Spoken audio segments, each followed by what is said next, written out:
খবরটা আগে জানা গিয়েছিল। আসন্ন বিপিএল এর জন্য দল কিনেছেন জনপ্রিয় তারকা শাকিব খান, তবে চূড়ান্ত ছিল না নাম। এবার নাম ঘোষণা করলেন এই তারকা। জনপ্রিয় নায়কের কসমেটিক ও হোম কেয়ার কোম্পানির রেমা খালেনের ক্রিকেট টিম হচ্ছেন ঢাকা ক্যাপিটালস। দর্শকের রায়ে এর নামটি চূড়ান্ত করার পর বুধবার সন্ধ্যায় গুলশানের রেমা খালেনের হেড অফিসে ঢাকা ক্যাপিটালস টিমের মালিক হিসেবে লোগো উন্মোচন করেন শাকিব খান।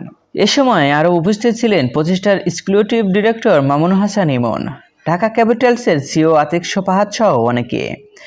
এ সময় শাকিব খান বলেন, আসন্ন বিপিএলে আমাদের টিমের নাম সাজেস্ট করতে দেশ বিদেশের আমাদের ভালোবাসার মানুষ এবং ক্রিকেট প্রেমীদের অনেক রেসপন্স দিয়েছে, যা দেখে আমি সত্যিই উচ্ছ্বাসিত হয়েছি।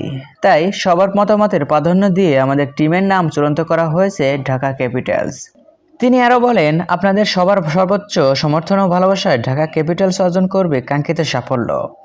আসন্ন 11তম বিপিএলের আসলে দেশের প্রথম চিত্রতারকা হিসেবে বিপিএলে ক্রিকেট দল কিনলেন শাকিব খান।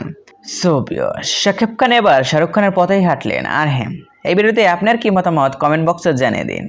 বিনোদন জগতের ও খেলাধুলার সকল খবর পেতে চ্যানেলটি সাবস্ক্রাইব করুন। ধন্যবাদ।